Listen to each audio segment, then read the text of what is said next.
Well, good morning, or it's about noontime. But anyway, I'm Van Backyard Carpenter. Baby members can do. Jane is elsewhere. Anyway, I'm just doing on a rainy day under my patio in my backyard.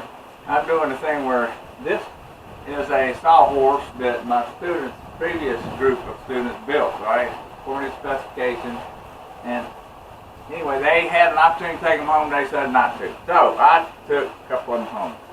I took 5 home. But anyway, so what I'm doing is these boards are already left over from a handicap building group that runs around and building handicap ramps for people that are in need. All right. So what I'm doing is I'm putting a bottom on this. Also, let's see if you can see it right here is a notch that you cut out midway point 3.5. The reason it's 3.5 is because the 2x4 is 3.5. And that way you can stack them on top of each other. So that's what I'm going to do. First thing I'm going to do is mark this board to match the other board.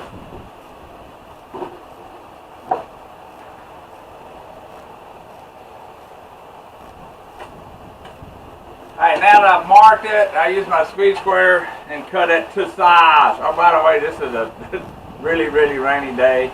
And everybody missed it. It wasn't supposed to rain till this afternoon. And so I decided to just set up under my patio and work on this simple little project. In the previous scene, you saw me mark the length that I want this to be. So now I'm taking my speed square with a pencil and I'm marking. Then I'm going to pull out a battery-powered circular saw.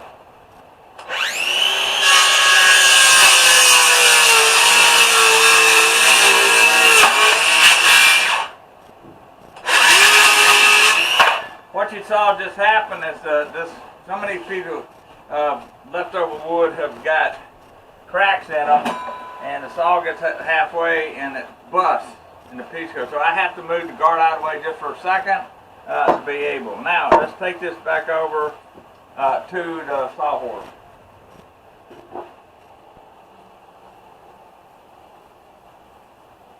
The board has been cut to length.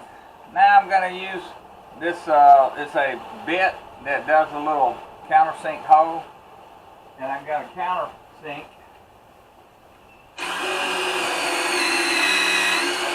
Alright, now I'm just using 1 5/8 inches.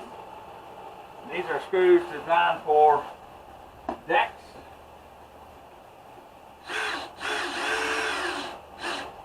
And I've only got 5 more to go.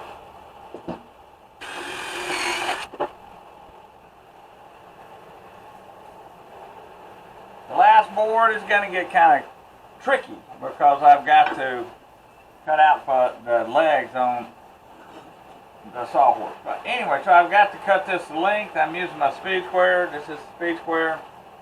Let me turn that around so I can see myself. There you go. This is a speed square Swanson. They came up with this about 1927, something like that. They've got all kind of patented things on it. So I'm going to make a mark. Alright, again, I'm using, this is a circular saw, not to be mistaken by a skill saw. Skill saw is a brand name. This is a circular saw, okay? And it's got a rip cutting blade on it, and it's battery powered.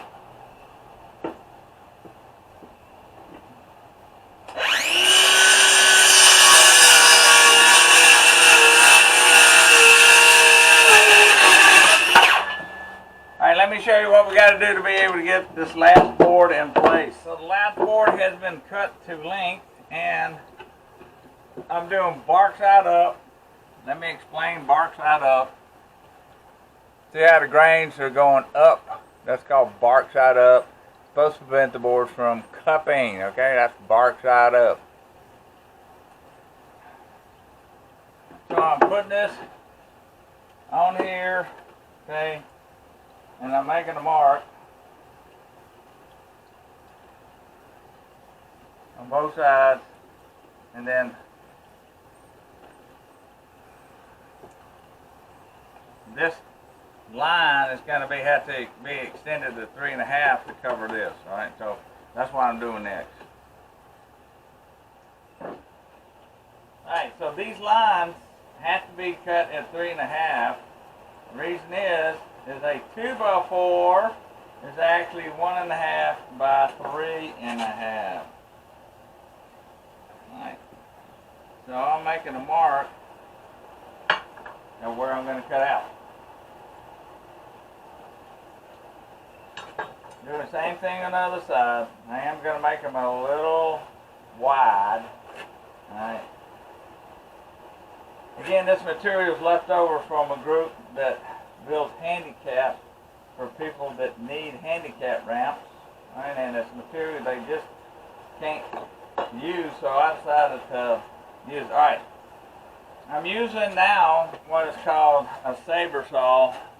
That is a saber saw, not to be mistaken for a jigsaw. Alright, saber saw.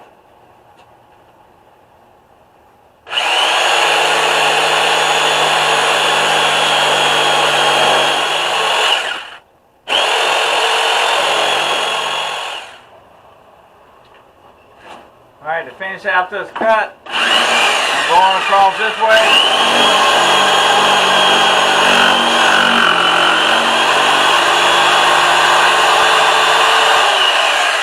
And I'm going to flip it around and finish it out.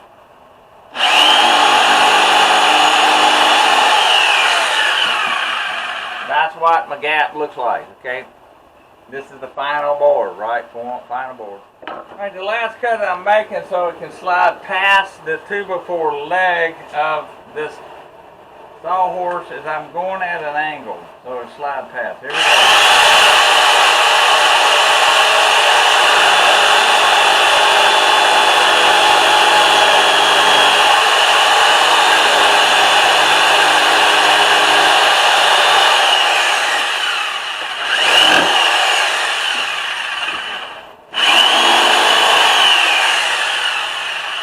So now it's been cut at an angle. See if you can see it at an angle so it will slide past. Let's try this last board. Now again, I had to cut out some, well, I'm trying to do a 45 degree with it. Uh-oh.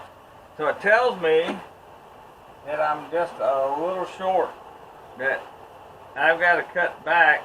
All right, I know that I got to cut these back a little bit so this will slide on in place. So let's do that next. Now I'm extending this, okay, a 1/2 inch to get them to fit in there. So right here, now it says it's at 2, so I'm going to back off to 1.5. That makes sense? I got 2 inches to this point right here that I need to cut back. 1.5 will be left over. Alright, so alright, now it's a matter of cutting those out.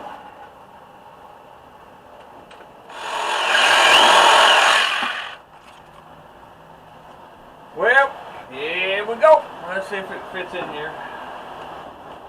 Alright, so I'm going to use a rubber hammer to tap this slightly and tap it down without busting everything up.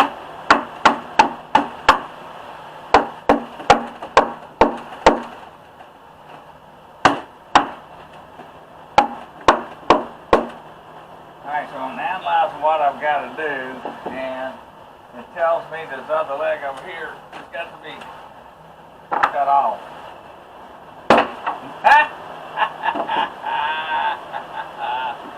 Oh, good grief.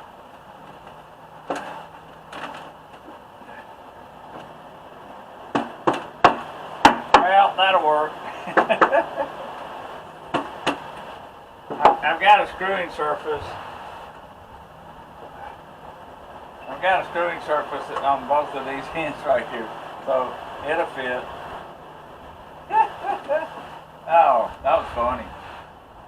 Again, I piloted the hose, so I won't split any worse. I've already split it. Okay, lock down this side.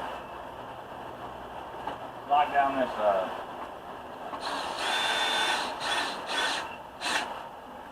Alright, so I'm also going to pilot right here. Alright, let me spin around. I'm going to pilot right here. Alright, so that this locks this edge down.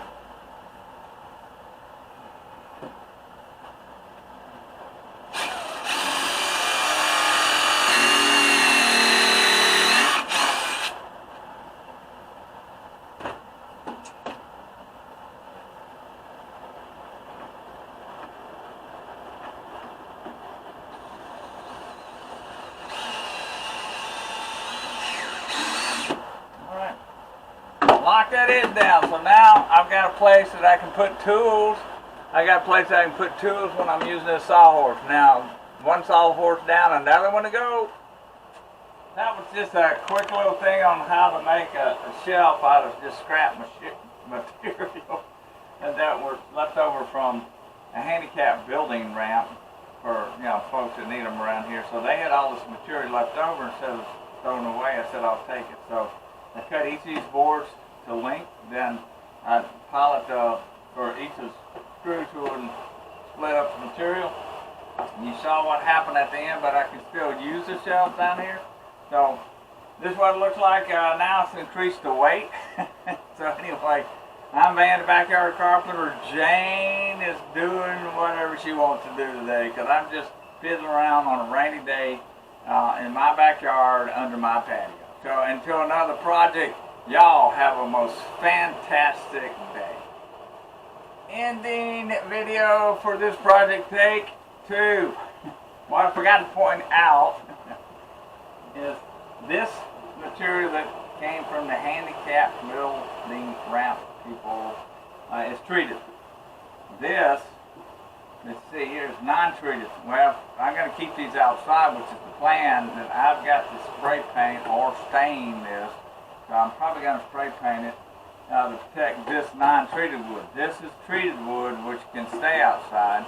Only problem is this particular wood, I've got it up here, and you got to look at the little tags on the back, on the edge that say for ground contact or not for ground contact. But these particular boards are not for ground contact. But I'm not contacting ground, right? Anyway, so I wanted to point that out. So this is the final take for this project, part 2. I'm Van, Backyard Carpenter. Baby boomers can do.